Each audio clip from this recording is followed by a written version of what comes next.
When you're hitting the bag, right? I see you hitting them. When you walk, I want you to do like this. And don't do boom, boom, boom, boom. Just keep for boom, boom, boom, boom. How long you can do that? 1, 2, 1, 2, 1, 2. Hit! Hit! Hit! Hit! Hit! Paul, I think when he weighed in for Mike Tyson, was 227 pounds. That is, if I'm not mistaken, 92 pound weight difference. Almost 100 pound weight difference. It's insane. That is called one thing. That's called being a bully. Gervonta Tank Davis and Mike Tyson recently joined forces for an intense training session ahead of Tank's much-anticipated clash with Jake Paul. The gym's energy was electric as the boxing legend passed on his trademark ferocity and precision. Tyson personally drilled Davis on explosive punching techniques, focusing on head movement, body torque, and knockout-level uppercuts. Witnesses said Tank looked sharper than ever, channeling Tyson's signature aggression and speed. With Tyson's mentorship, Gervonta appears more dangerous than ever heading into the Jake Paul fight. Yeah. Are there any considerations when you're moving your head, like you're trying to get your head out of the center line? No, well, you want to get out the center, but the objective for him to throw the punch before you can counter. Like if he throws the punch here, you count here, you go to here, and you're still on the outside. Yeah. Absolutely, that makes sense. So you want them to miss, and when they miss, that's your opportunity. Absolutely. Sometimes you can punch while he's punching, you can throw boom at the same time. As he punches, boom, and you go down. Absolutely. It's all about moving after you punch. As soon as you punch, you're gone. Whatever it is, boom, side, whatever it is, you have to go. I love that foot movement. Is that something that Casamano taught you? Yeah, twisting. Twisting is what it's... The showdown between Jake Paul and Gervonta Davis is set for November 14th at the Casa Center in Miami, Florida. It was originally planned for Atlanta but relocated after the Georgia Athletic and Entertainment Commission raised concerns about the significant weight difference between the two fighters. Oh my days. Jake Paul versus Tank Davis. Is this real? This can't be real. Because he was talking about fighting Joshua, which is heavyweight. And now he's saying about fighting Tank. Nah, this can't be. It's Netflix as well. I need to go and do some checks and see if like the main pages have posted this. But Jake Paul's posted it. It says Friday, November 14th. It's in Atlanta, State Farm Arena. This is random, no? Mike Tyson, who has shared the ring with Jake Paul, offered a warning as Paul prepares to face Gervonta Davis. Tyson understands the intensity and unpredictability that comes with fighting Paul, but he also recognizes the danger of taking on a fighter as explosive and technically gifted as Davis. While Paul may have size and youth on his side, Tyson believes Tank's speed, timing, and one-punch knockout power make him a serious threat despite the weight gap. His caution hints that Paul might be underestimating Davis's danger. I think Gervonta Davis is probably the greatest fighter around now, but he's got a tough fight coming up. You know, he's the top dog, there's no doubt about it. He showed that, but Barrios, he's a pretty good fighter. Last time I saw him fight, he was pretty durable. While working with Tank, Tyson openly admitted Jake's punches carried surprising force. Tyson revealed his entire body was sore after sparring, a statement that stunned many who had doubted Paul's strength. Coming from Tyson, who knows true knockout power, this was far from casual praise. It proved Paul's power is real, not hype, and underscored his commitment to training and boxing fundamentals, showing he's evolved from a YouTuber into a genuine fighter capable of inflicting real damage. Oh no, I don't remember the fight that much. I'm kind of blanked out a little. Listen, know what I remember? Coming back from the first round, and then the next day I remember Jake is doing some kind of, I don't know, what was he doing at the ring? Oh yeah, a little bow at the end, he bowed. And that's the last thing I remember. You know, but the day after the fight, right after, the day after, I woke up, I told my wife, why did I do that? You know, I don't know. I just don't know what the hell goes on. What did you think of Jake's power, man, when you were in there? I don't remember it, but my body was really sore. Yeah, my body, my chest, my stomach and stuff was really sore. Over the years, fans and analysts have drawn comparisons between Gervonta Davis and Mike Tyson, pointing to their knockout power, fearless mindsets, and larger-than-life personas. Yet, those comparisons come with context. Davis fights in a completely different era, division, and boxing environment, while Tyson's legacy remains rooted in a heavyweight dominance that defined an entire generation. I mean, I have to ask you, would you ever remake your famous video game? Bring it to the next generation consoles, my friend? Hey, I'm just happy to be alive. Thank What you. about, I mean, what do you think about Tank, people comparing Tank Davis to you? I mean, what do you think about that? Tank's a great fighter. You think he's a great fighter? But what do you think about them comparing it to you? I mean, you're a legend, my friend. Well, he'll be one too if he keeps fighting. Oh, okay. All right. Well, thank you. Okay, bye. On the other hand, Davis himself has rejected the Young Tyson label. In interviews, he's clarified that he's more of a boxer-puncher, while Tyson was a pure brawler who relied heavily on pressure and intimidation to break opponents down. Do you feel like you're the mini Mike Tyson? Nah, What do you call your style? I don't know. I think I'm a boxer puncher. What was Mike Tyson? He was a brawler. Brawl means more than one person. A brawler, like somebody that's like. So he knocked people out real quick. You knock people out real quick. Yeah, but I can knock you out like. So you saying that you can knock him out faster than Mike Tyson, probably, if it was a challenge? No, I'm not saying that. I'm saying like. Mike Tyson got power and skills. I feel as though like I have like the whole pack. I don't know. I'm me. When Tyson was asked directly about the comparisons, his answer was characteristically blunt. He admitted some parallels might exist, but not in the way people assume. Tyson reportedly quipped, "Maybe just getting in trouble with the law. Other than that, no." A sharp remark referencing Davis' offering controversies, showing Tyson doesn't fully buy into the narrative that Davis is the modern version of himself. But Tank Davis, a lot of people say he reminds you of them. Does he remind you of yourself? There we go. I don't know. I don't know. Maybe just getting in trouble with the law. Other than that, no. Interestingly, Davis hasn't always viewed Tyson as an untouchable legend. After Tyson's loss to Jake Paul, Davis openly criticized the matchup, questioning why a boxing icon would return to the ring just for a payday. He implied that the event did more to harm than honor Tyson's legacy. That critique revealed Davis' unwillingness to idolize Tyson as a flawless mentor or mirror image.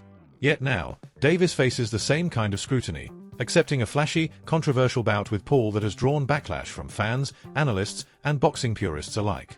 Do you think that it's fair to call them boxers now? We talk about Logan Brothers. I think it's okay to call Jake Paul a boxer. The only reason why I say that is because he do be in the gym. He's working on stuff. The fight that he fought Mike Tyson, I don't think he should have fought Mike Tyson because of who Mike Tyson is and the age. And he said that he didn't try to knock him out. Yes, you did. You just couldn't get the knockout. Like, he tried to knock him out for sure. How much money you think they paid Tank? Tank gonna make upwards around 100 million. Say a word. Real talk, so you can't really blame him for taking that. Many see the fight as more spectacle than sport, claiming it values entertainment over competition.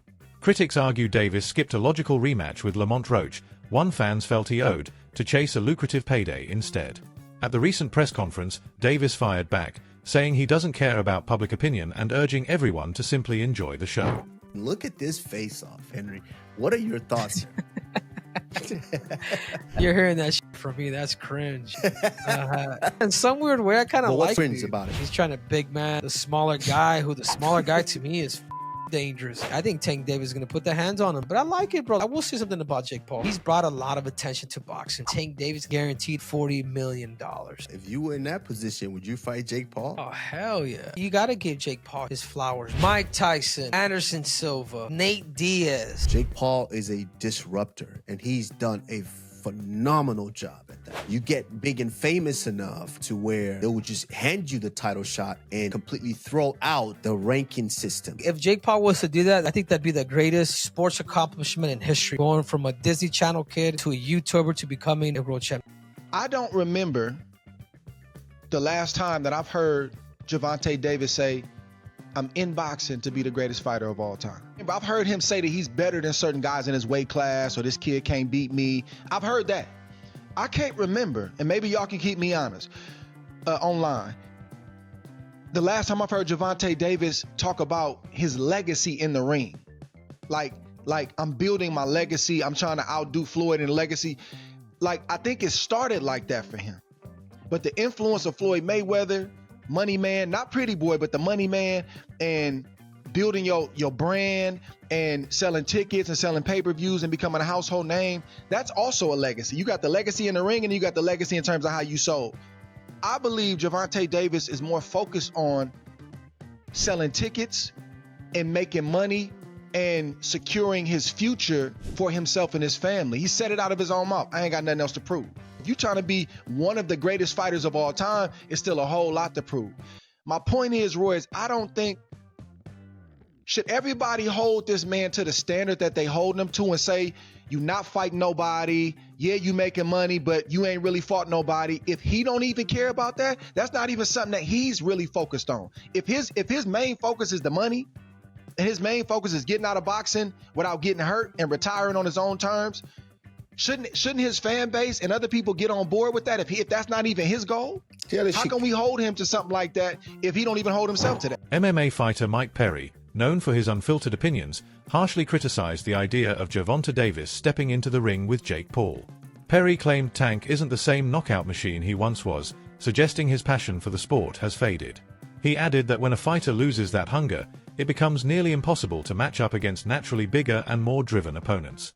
Perry pointed out that Paul could outweigh Davis by nearly 180 pounds on fight night, a staggering difference that impacts power, stamina, and how much punishment each man can take. Your buddy Jake just signed on to fight Tank Davis. What do you think of that fight? He's got like 100 pounds on him. Yeah, you know, and they say that there's a large weight discrepancy. Like, me and Jeremy are the same size. So, you know, it's his lower half is really small. My legs are gonna work the best that night. I have really strong legs. I'll squat twice the size that he can, and so my strong legs are gonna do work. Jake is big. Tank has a lot of skill, but I don't think he's the same Tank that we saw the most incredible knockouts. We saw him, I mean, Lamont Roach performed great.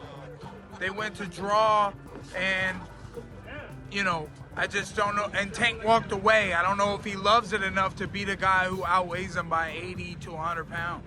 Boxing analyst Showbiz the Adult echoed similar concerns, bluntly predicting that Jake Paul will land heavy shots on Gervonta Davis. His reasoning is rooted in Paul's physical advantages, size, reach, and raw punching power. While Davis' skill and speed are undeniable, Showbiz argued that Paul's strength and durability would let him dictate the fight's pace. He believes the difference in physical dimensions will ultimately prove decisive, tipping the outcome in Paul's favor. Think of how does Tank Davis beat Jake Paul? I mean, you have Shakur Stevenson saying Jake Paul doesn't have a snowball's chance in hell, and that Gervonta Tank Davis would just outbox him and beat him on points. I can see Tank just outboxing him and making it real easy. And I get that, but when I think of Tank Davis, I think of a guy who kind of counters you to knock you out. I think of a guy who's not really a busy fighter. And this isn't just a size thing, because hell, if it was Jake Paul versus the prime Manny Pacquiao, I would say Manny Pacquiao because of Manny Pacquiao's style, how busy he is, how he hops in and out, I think he would collect the points. While Tank Davis, I think he punches the least amount of all fighters in the world right now. So do I think he can one punch KO Jake Paul? Well, the thing is about Gervonta has really shown a huge amount of concern fighting anything north of 135. Check this out. He hit me in the back of my head. That stung a little bit, but other than that, it wasn't really.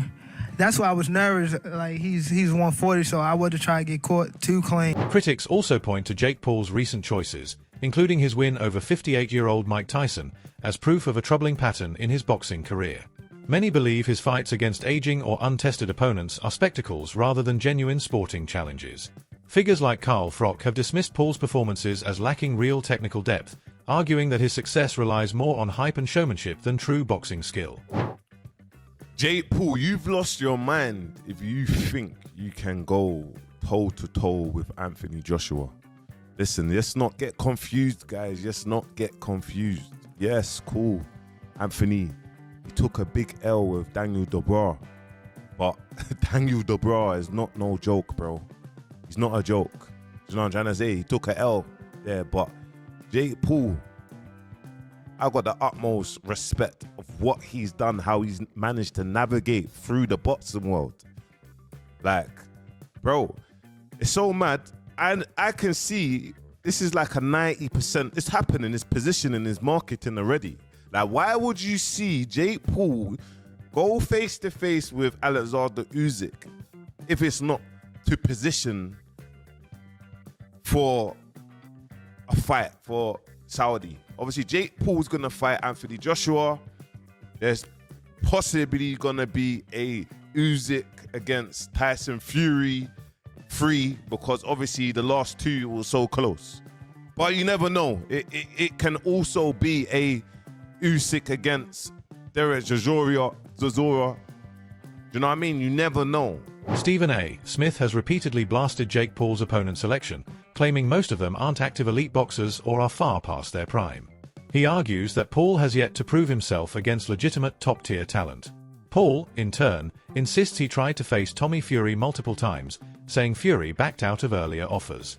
When they finally fought in February 2023, Fury, an active professional, defeated Paul by split decision, marking Paul's first and only loss against a real boxer in his prime.